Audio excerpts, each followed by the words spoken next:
Hey guys, Queen Kuli here. How are you? Welcome to another video. Thank you so much for being here. My name is Queen Kuli. I am a clear channel for God, for spirit, for the divine, for my totem animals, for my ancestors, your ancestors. I'm also an animal communicator and I can talk to animals here or who have passed over. And I am an activator.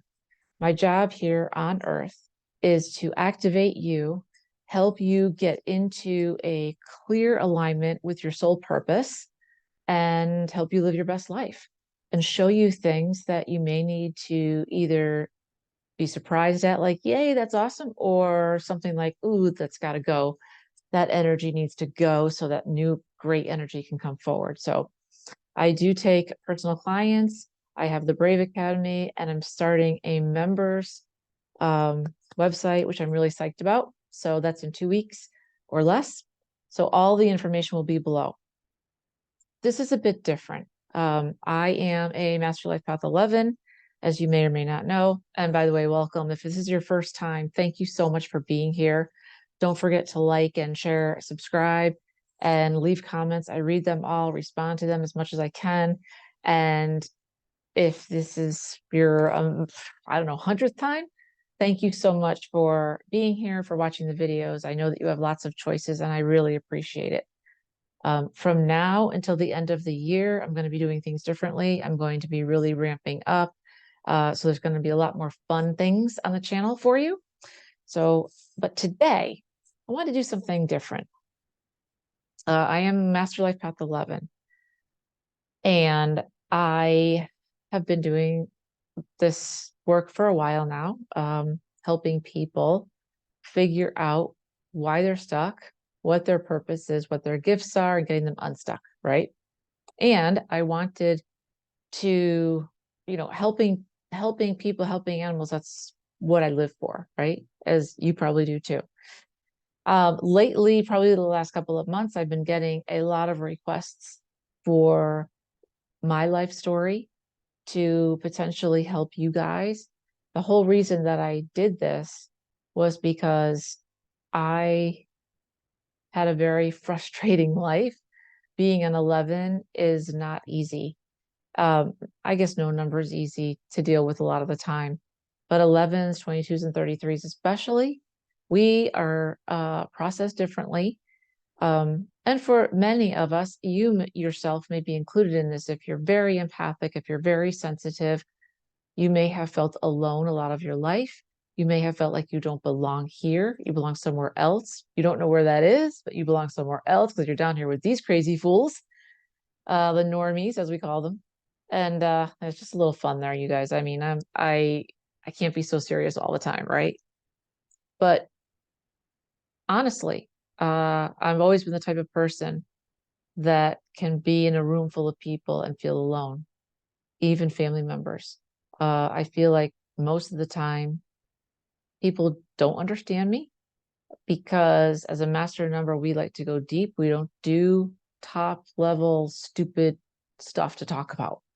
We are not the person that you want to talk to if you just want to be like, so how's the weather? It's like, we don't do that.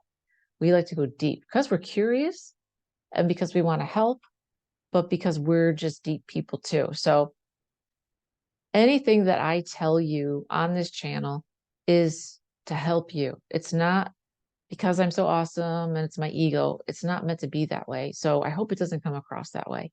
It's really about if I see a ditch and I fell into it and you're standing in front of it, I want to say, hey, wait, go around, right? Because I don't want you to experience the pain that I went through. If I can save you any of that, it's worth it to me to do that, to help you. So I am going to talk about my life for you. Hopefully, this will help you. The whole point of this, when people ask me about it, was to talk about, difficulties that I've endured and how I got through it. So maybe what I went through will help you somehow. So I'm going to be doing it in a couple of videos because otherwise it would be too long. So I made a list and I basically took out probably the most important parts where I learned the greatest lessons. And yeah, let's talk about it. So this first group is going to be my early life, when I was young, and I will share what happened, and I will also share the lessons that I learned from it, and hopefully they'll help you. So the first one that I want to tell you about was at a movie theater. When I was maybe 9 or 10 years old, I want to say nine. Little backstory. Let me frame this for you. So both of my parents, had both of them. They never divorced. I was very lucky. I had a sister, a younger sister. I'm the oldest. She's 2 years younger than I am. We're very close. And we were just, a small little family. My parents were both overachievers. They met at college. And my mother was a secretary back in the day. And then she was very, very smart, and she went to work for a big company, and she worked for the president slash CEO of a very large company. So she was his everything. She was his, not just his assistant. She would handle his personal life, like in terms of, he had a family and they were very wealthy, and he had a boat, like one of those big regatta boats that they race in Newport, Rhode Island. So she would help, coordinate that, getting it into the water if he had a race. She did everything for this guy. This guy was made millions and millions of dollars, a very smart person. And she worked for him for years. Very high pressure job, and very much a job that everyone sees you. So she would get up early, leave early, put on a suit, and then come back late at night. Like 8 o'clock, 7 o'clock, whatever. She worked really long hours, a lot of pressure. She was also a teacher. My dad was also a teacher. He was started out as a disc jockey, and he then went on to get his doctorate degree, and he taught at colleges for over like 35 years. He also made videos and had his own production company, and he did a lot of work for many different companies. He actually won many, many awards, like boxes and boxes and boxes. I can't even tell you how many. Unfortunately, when he passed away, we had to throw some of them out because there were just too many to keep. But ones that he did win that meant something were Telly Awards. And if you don't know what those are, they're for outstanding videos, and they're basically like Oscars. They're that important. So he won, and he would script his own movies. He did a lot of documentaries, and he won a ton of awards. So basically, my parents were very high achievers. They always worked. We were middle class. And they taught us how to be humble and how to work hard, and that what you did was you set a goal for yourself. And when you hit that goal, you made another one. You didn't just rest on your laurels ever. There's no resting. Okay. No resting. You're always in motion. You're always working towards your next goal. You're always working one or two jobs to save money so that you can have the things that you want in life. And you should have nice things. There's nothing wrong with that, but you do have to earn money and work for it. Right. So that's the backdrop of how I grew up. So when I was 9 years old, my parents were very cultured, and culture meant a lot to them, the arts, playing instruments. We love to see movies, live shows like the Nutcracker, the ballet, things like that. And they took me to a movie, which I don't remember the name of. And it was about the Holocaust with the Jews and the Nazis. And there was the star of the show is about Corrie Ten Boom, and her struggle. And I believe she was a Jew. I said it's been a long time since I never revisited this movie, and I'll tell you why. Anyways, it was about the Holocaust, and it was about Jews in concentration camps, and the also the Germans that were running them. And there was one scene. Now, my parents, I mean, I was 9. I mean, I guess I understand that they wanted us to see a lot of things and experience things so that we could know kindness. How can you know kindness if you've never known what people can do to each other on a bad level, right? Um, anyways, we went to the movies, And I was watching it, took it all in. There was one scene where they took Corey Ten Boom's hand and put it on a table and took out a hammer and crushed her hand. Now, I'm very bad with blood. I pass out. I can't handle it. I feel lightheaded. I only can help somebody until people come, like if it's an emergency, obviously. And then once they come, I'm like, I'm out. I have to go lay down myself. So seeing this on the movie theater, really, really big, blood everywhere. It was horrible. And I felt so sick. And I ran outside. My father followed me, and I was sick. And he couldn't understand it. He thought, oh, did you eat something bad? And I'm like, no, no, no, it's the movie. And he's like, what are you talking about? I'm like, the movie with the blood and everything. I made me so sick. I just was like vomiting. It was terrible. And that's when I think he really realized how sensitive I was. I'm a very highly sensitive empath, so sensitive that I can feel others' pain if I want to, which I don't want to. And this was something that I never forgot. He never forgot. And, you know, the important piece of this was that I didn't know at the time, because I didn't know what I was walking into, what my threshold was in terms of what I can see and accept and can't. And it's funny because a lot of empaths will say, yeah, I can't watch any violence at all. I can. I actually like a lot of action movies. I love movies that have like kung fu in them, like a lot of John Wick stuff. But the blood thing, if I guess I can watch it usually because I know it's fake, it's not real. But stuff that's real, like a documentary, no, I can't do that.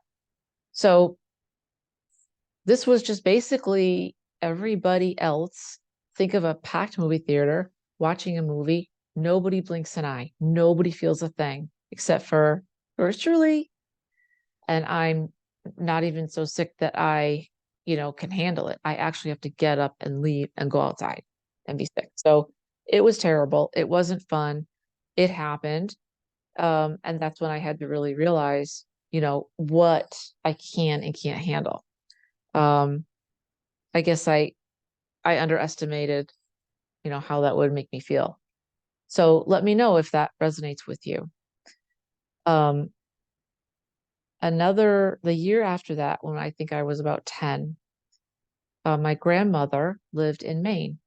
And so we were a couple states away. It was actually quite a long haul to get up there because she was actually at the very top of Maine. So she was across from the border of Canada. So she was all the way at the top. And so it took us all day to get there. It was probably like a 10, 12-hour journey by car, but very, very close to my grandmother. I'm a lot like her. She still helps me to this day, even though she's passed on and has been for quite a long time.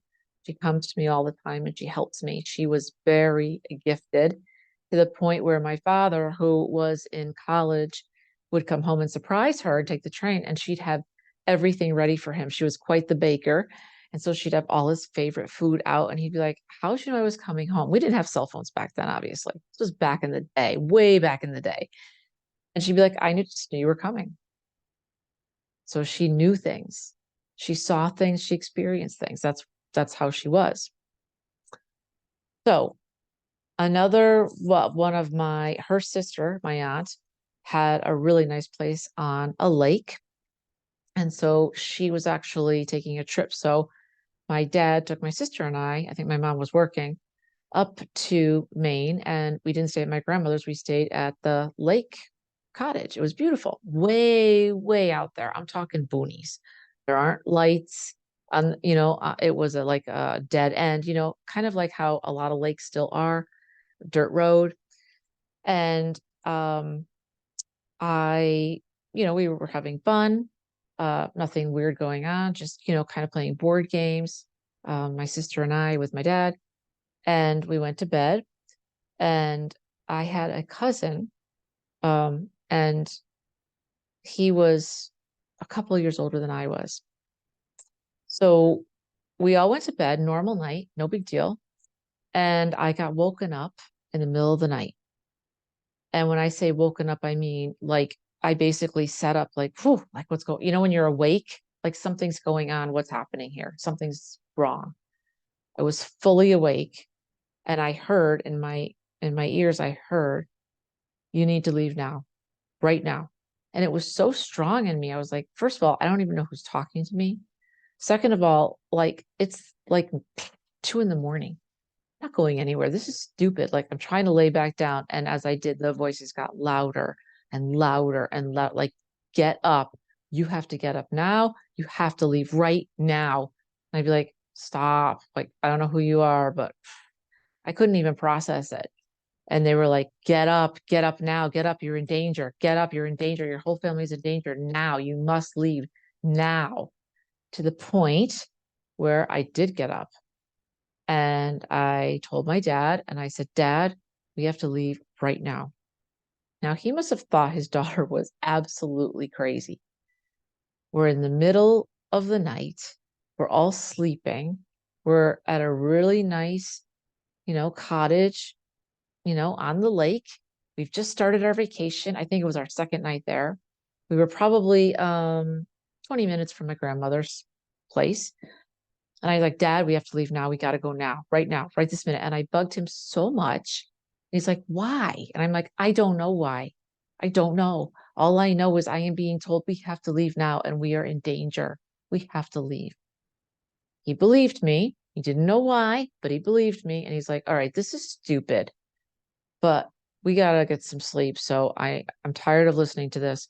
We're going to go to your grandmother's. Okay, we did. Went to bed, thought, not too much of it. We'll talk about this in the morning. I'm like, okay, crap, I'm in trouble. The next day, we got up to the news of I had this cousin who was going down a bad track in life. He was stealing. He was 15, 16 years old. He was stealing things from like a CVS or Walgreens. He was using drugs. I think he was smoking way more than pot. I think he was doing a lot of other things like meth or something like that. He was a good kid. He was my closest cousin, and I really felt close to him. But at this time, he had been arrested for stealing, and he was in a boys, house, whatever. He was arrested and he was staying there because he wouldn't be tried as an adult. And he was very sensitive. I know a lot of bad things happened to him in that place. And his mother was my father's sister.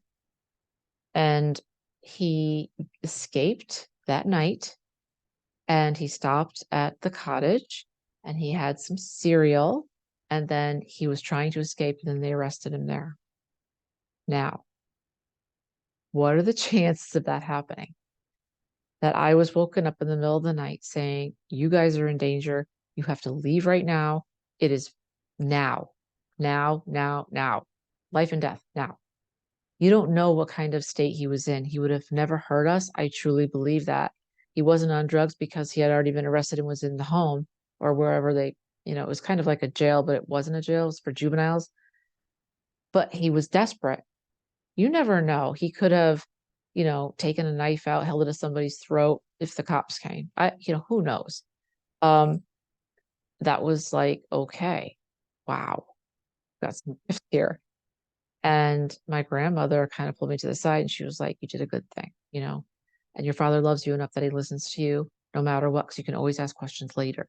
So that was really listening to my guides, listening to my intuition, which was, you've got to go now, no matter how crazy it sounds. You need to listen to that voice. I've said that before. I was just talking about it with a client today. All these years later, that intuitive voice that you have, and sometimes it screams, but a lot of times it's very small. You need to listen to it. That's your higher self and your guides coming through to help you and guide you rightly. And anytime I've ever gone against it, bad things happen, right? A job that I thought would be perfect for me, not so much. Or a person that I thought would be perfect for me, not so much. So I listen to it now. But if you think about it, you're on vacation, right? I'm young, 10 years old, whatever. And I'm telling you, we got to leave now and it's 2 or 3 a.m. You'll be like, sit down, go back to bed. What's wrong with you? We'll talk about this later. So that was a big one. And that was about really me listening to myself and my dad listening. So thank God he did. And lastly, I'm going to give you another scenario. This scenario, a lot of these, stuck with me, but this one in particular stayed with me my entire life. And if I can think of one thing that happened to me that really hurt me moving forward as a human with my gifts, this was it.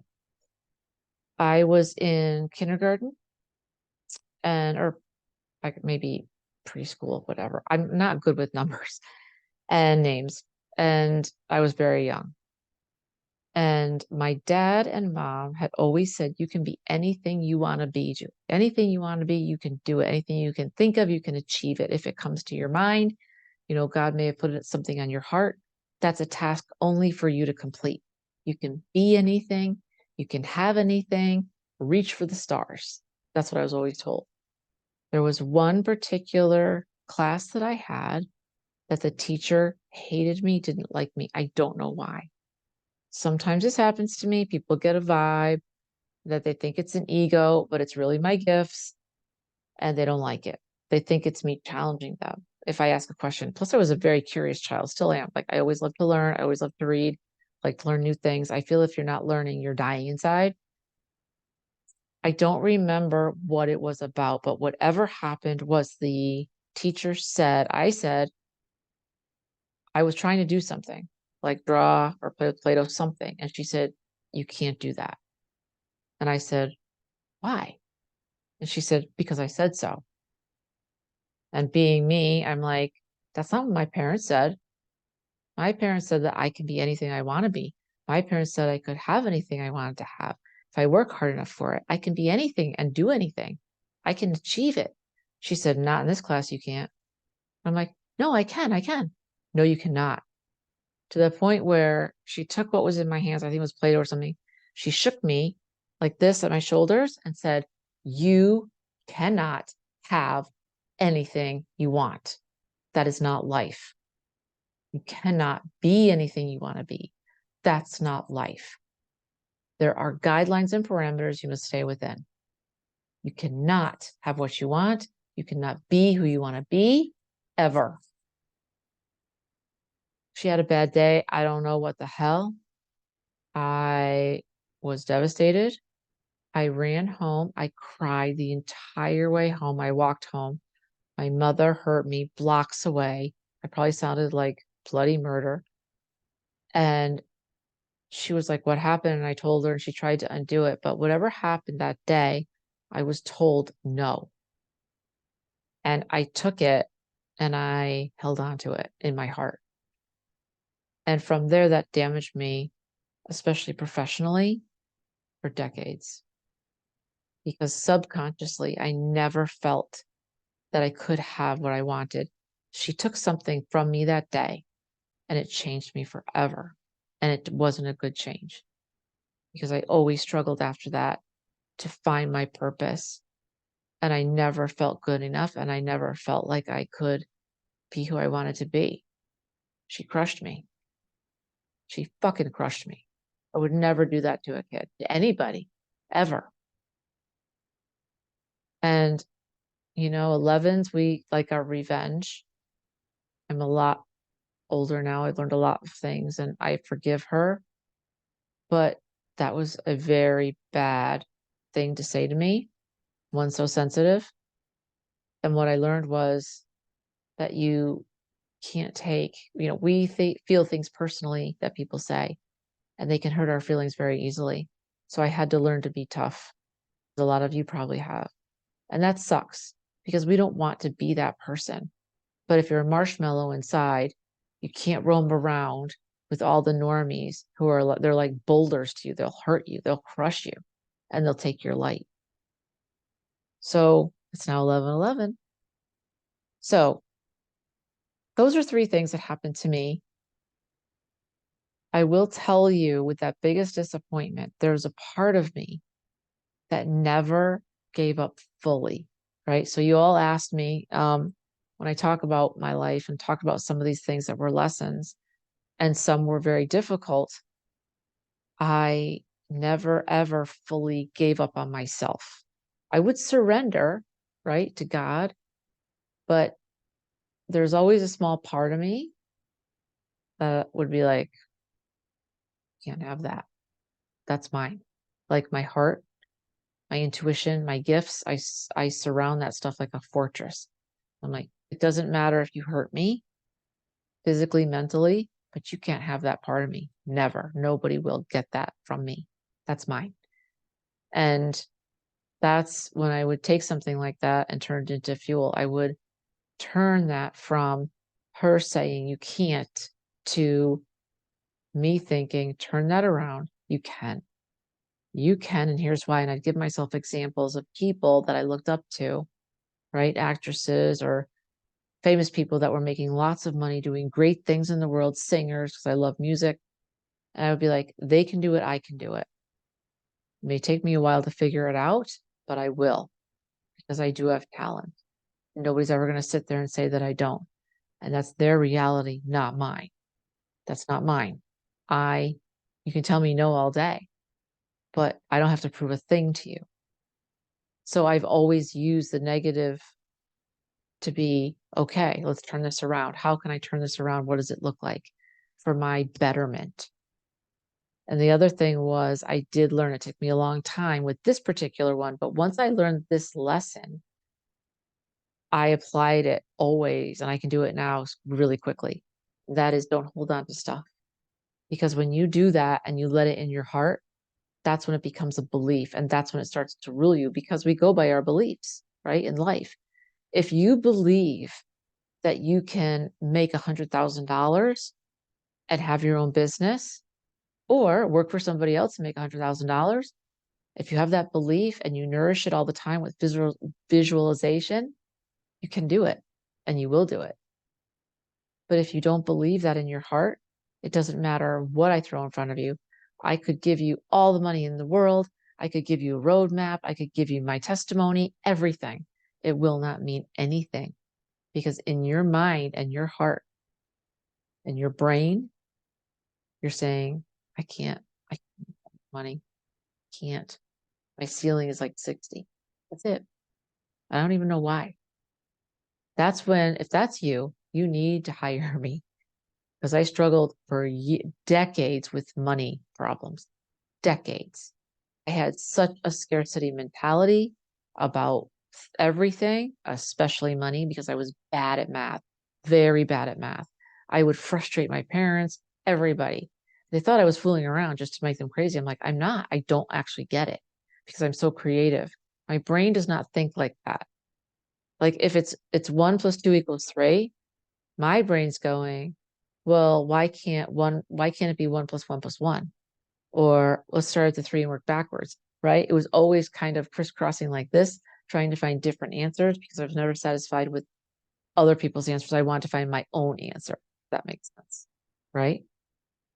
So I never gave up fully. I really embraced challenges. And the older I got, the more I knew, don't take things to heart. Do not. All right, guys. Well, I hope this helped you. This was just a small slice. I'm going to be doing these every couple days. I hope that they help you. It doesn't matter what number you are. These are just some life lessons that I learned, and hopefully they'll resonate with you. Let me know in the comments if this is helping. If it's not, that's okay. Let me know that too. And all of the information on how to work with me is below. Basically, just email me at my last name, Salant5 @outlook.com. Okay, guys. Thanks so much. I'll talk to you soon.